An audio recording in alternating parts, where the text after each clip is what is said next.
Hi, watching TV9 News. I'm Pratibha and I'm joining you today to speak about a disturbing event that has taken place in Bengaluru. The 19th National Para Athletics Championships is taking place in the city, and several para athletes have complained that the event that took place in Kantirwa Stadium yesterday was under mobile torch lights. Yes, we've seen several international sporting events take place in Bengaluru. We've seen international cricket matches that have taken place with floodlights on.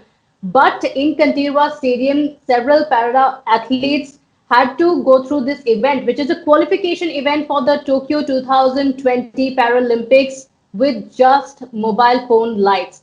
Why did it happen? What did the officials say? And of course, this is not the only complaint that the Paralympians have.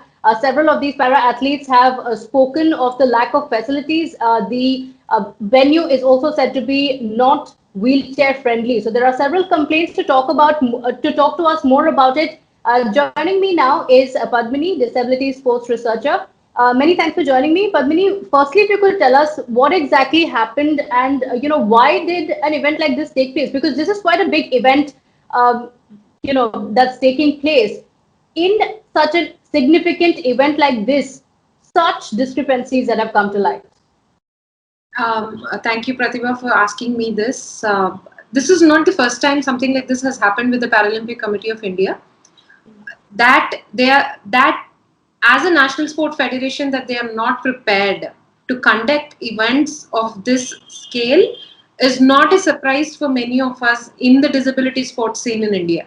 For a lot of us as civil society organizations or schools and coaches who are working in this space, we are aware of what we need to brace to, what we need to brace up to when we are having to deal with Paralympic Committee of India as a national sport federation.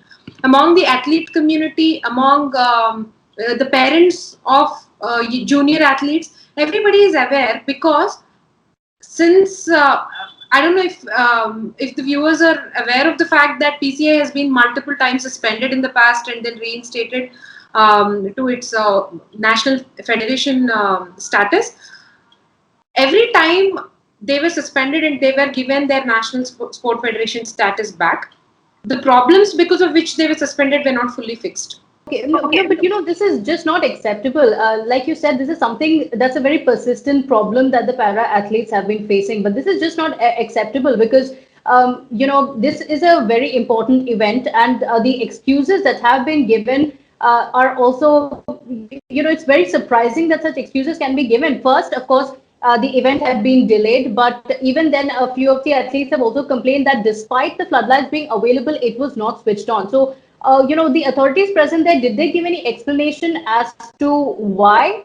But when you read the newspapers and you see the statements from the General Secretary or the President of the National Sport Federation, they are very clearly taking the excuse of saying we had funding available to conduct this event, and if we did not use this funding by the 31st of March, the funding gets elapsed and we can't use the money. That's a very I don't know, for the lack of a better term, I'm saying it's a very unscientific, non-sport governance kind of way of answering that. Overnight, they shifted the venue from Chennai to Bangalore. And the only reason I have been told this was made possible is that the president of the National Sport Federation is an active ruling party member, and that the government in Karnataka is a local government. So for me, while if two governments, if the central government and the state government are working cohesively to advance disability sporting rights, there is nothing better than that. But if you tell me there is more to it as to why permissions were given during a pandemic for about, I don't know, according to their numbers, they say about 800 athletes are congregating. And every disability is unique, every person's needs are unique. And PCI has not still built itself to do events of this massive scale. And they've gotten away with it. They said money is one thing, that the funds will get elapsed. And the second reason they gave is that the athletes are wanting for the event to happen because in 2 years the nationals have not happened. So that's like in a nutshell the chaos of what is being unleashed there is. They don't want to take responsibility for their lack of leadership, and they're constantly going to shuffle between athlete benefit, and funding. So they say, oh, we've gotten the funding is going to get elapsed, so we're going to do the event, and all this while risking the health of the athlete. So how much of follow-up will happen with those 800 individuals who are coming from all over India. They're going to meet hundreds of people on their way to go back to their home states. So who is even tracking these people? Who is even taking care of them if they become COVID infected after reaching their hometowns? So it was a highly irresponsible thing for a national sport federation to have done, and for the government also to permit for it to happen. Mhm.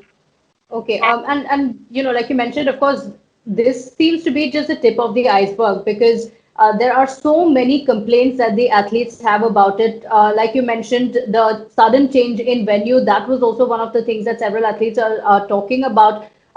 Inform our viewers as well, this event is taking place from March 24th to 27th, and all of a sudden, the venue was changed from Chennai to Bengaluru. In fact, several of these athletes had also reached Chennai, after which they were informed that the venue has been changed. So they had to travel to Bengaluru. Apart from that, the venue was not wheelchair friendly, and after they reached there, because of various reasons, the events got delayed and there were no floodlights. I mean, there are so many problems. When they start talking about it, you realize that it's just the tip of the iceberg. So, these are some of the issues that these athletes have spoken about. The Sports Authority of India has also pulled up the association for the same. But are you really seeing any change on ground, at least now, because there's an outrage over what has happened?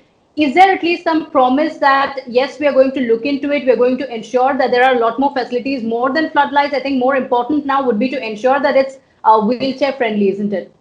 Yes, but what I want the viewers to also know that disability sport is not only about wheelchair users. Just take the example of blind athletes. In a situation of a pandemic, you are saying this is the only national event we are going to do, and we are going to create such a chaos around it.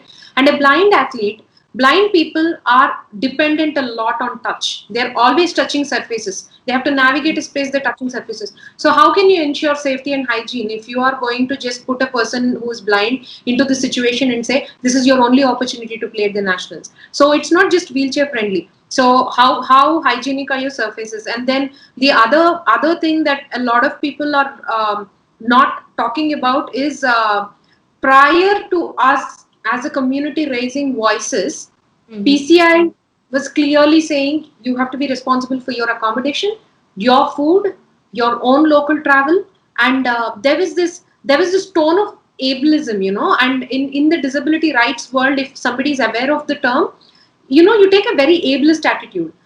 No, so this is not acceptable, and I'm so glad that you could join us to bring to us the kind of problems that several of these para athletes have been facing. These are issues that really need to be spoken about. To see such an event take place in Bengaluru in such a pathetic manner, no facilities given whatsoever, no COVID protocols followed as well.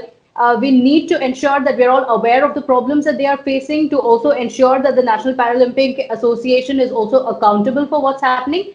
Thank you so much, Padmini, for joining us. Of course, for our viewers as well, this is absolutely shocking to know that something like this is taking place. We need to raise our voices to also ensure that the association is accountable. Thank you so much for watching. Please do like, share, and subscribe to TV9 Digital. I'll see you in the next video. Take care.